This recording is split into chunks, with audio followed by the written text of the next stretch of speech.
So today we're looking at the concept of deism.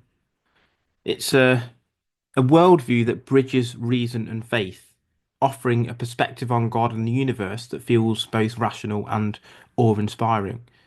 It comes under metaphysics as part of philosophy, and it posits the belief in one God who created the universe, but they don't interfere with the operation or with human life itself.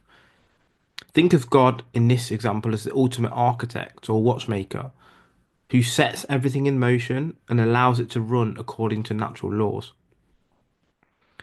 Deists turn to reason and personal experience rather than sacred texts or religious doctrines to understand the divine. They reject miracles, prophecies, and the notion of divine intervention, focusing instead on the idea of a self sustaining universe covered by natural laws. So there are some concepts.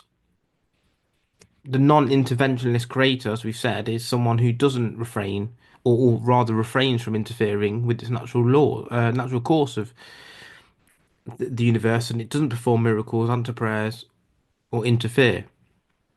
It's a case of reason over revelation. You can observe the natural world in order to understand God, which contrasts sharply with the reliance of sacred scriptures or divine revelations may be found in more organized religions.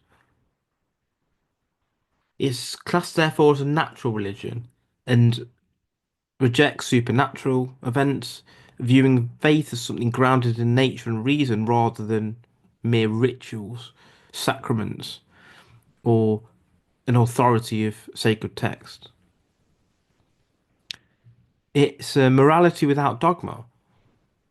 Moral principles are inherent and universal, according to the deists, and it derives from human reason and empathy, not from divine commandments or religious texts.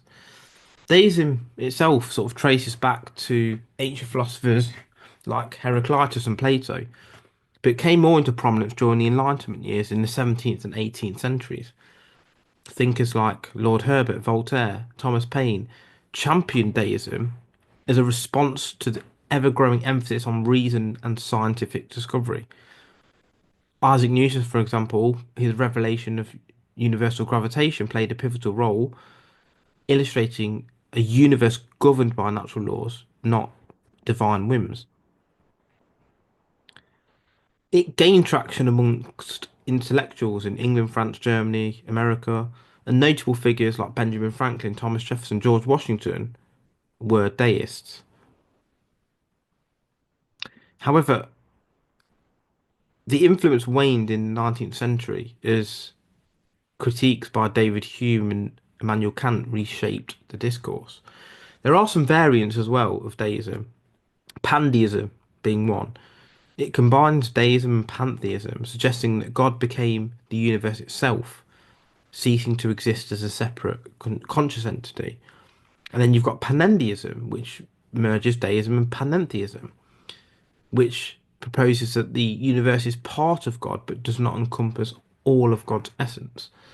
And then you've got polytheism, which is a blend of deism and polytheism, holding that multiple gods create the universe but remain non-interventionist. It's a bit like at a business, you have an operations manager, an accountant, sales managers. They report to the CEO and they have their roles. And that's sort of what this alludes to. In some respects, obviously, not getting involved as much as what that example would dictate. So, deism, then, at its core, is about trusting the natural order of things and finding clarity in a world often clouded by dogma and chaos. It teaches us to approach life with curiosity, reason, and humility, reminding us that we are the architects of our own lives and we can create change. Let's delve a little bit deeper into some lessons. So maybe you need to question authority and seek your own truth. Imagine life as a vast forest, dense and filled with paths carved by others who've walked before you. Deism challenges you to pause, look beyond the well-trodden trails and ask, am I following this path because it's the only one I see, or because it aligns with my own reason? and intuition? How often do I challenge the truths handed to me, whether it's by religion, culture, or societal norms? By emphasizing this reason, deism invites us to blaze our own trail. It's about trusting your inner compass rather than relying on external maps drawn by others who may have had an entirely different destination for you in mind.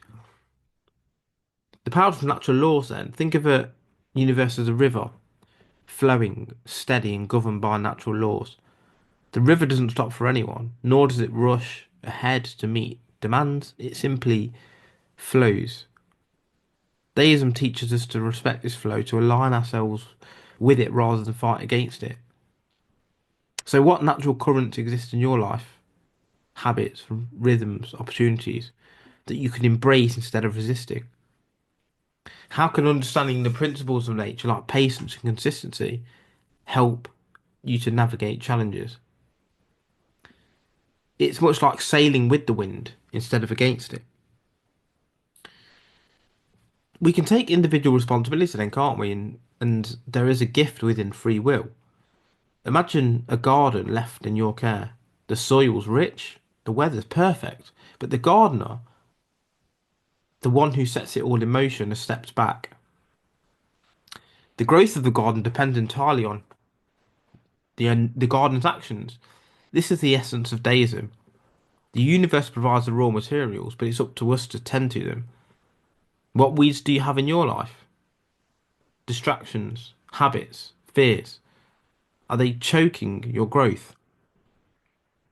How can you take ownership of this garden and cultivate it with attention and care?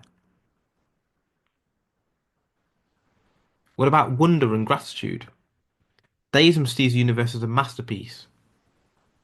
It encourages us to marvel at the intricate clockwork of existence, the precision of planetary orbits, the complexity of ecosystems, the beauty of the sunset. So, when was the last time you stopped to truly appreciate the world around you? To get out in nature? How can cultivating this sense of wonder bring meaning to your everyday life?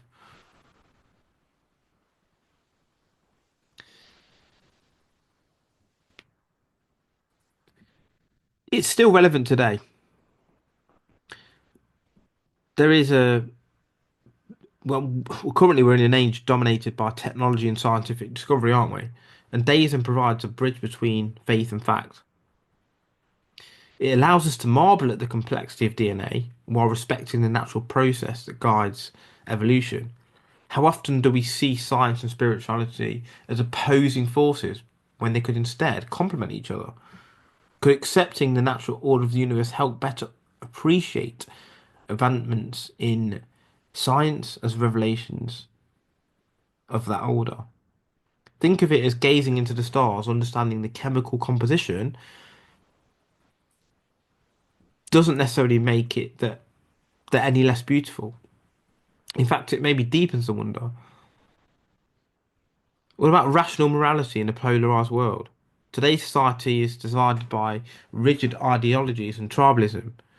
Deism's approach to morality, grounded in reason and empathy, can help us to find common ground. Imagine a circle drawn in the sand representing shared values, honesty, compassion, fairness. Deism reminds us that these values aren't just owned by any one religion or culture, they're human. What shared principles then can we focus on to unite rather than divide? How can reason and empathy guide our interactions in a world of conflicting beliefs? The universe, or if the universe rather, is divine creation, then caring for it becomes a sacred duty. It aligns with modern calls for sustainability and environmental responsibility. Picture the Earth as maybe a grand symphony, with every species and ecosystem playing its part, much like an orchestra. When one instrument falters, the entire composition suffers. How can we act then as stewards of this symphony, ensuring its harmony for future generations? What small intentional steps can we take today to honour the natural world? Without divine intervention, then, deism places the reins firmly in our own hands. It's liberating but challenging, suggesting that we're the author of our own story, the captain of our own ship. If you could write one chapter of your life, or rewrite the chapter, what would it be? What would you do? What would it be? What would it look like? Think of it, or think of life in general as a canvas. Deism hands you the brush. Paint what you will. It's up to you to decide the colours, the strokes, and the ultimate masterpiece. Here are some metaphors to reflect on. God being the clockmaker, the universe as the clock. Once the gears are set in motion, the clock runs independently, ticking away with precision. How can you better trust the mechanics of your own life to unfold as they're meant to? What about the gardener in the garden? As I said, the garden needs tending. Our lives need active care. The weeds won't just pull themselves, and the flowers won't bloom without effort. Flowing with the river, rather than swimming against it, go with it. How can you let go of things? So it's not just an old philosophy, it's a guide to live with reason, wonder, and responsibility in an ever changing world. It's saying that you don't have to follow doctrines and scripture. You just need to understand that the universe was created, there are certain rules, and it's up to us to work within them rules to provide the best life for ourselves. We may not control the winds, but we can definitely adjust our sails. Ask yourself, what can I learn from the natural order around me? How can I align myself with currents of life rather than resist them? How can I take ownership of my journey, painting it with intention and care? Understand that deism is not about religion.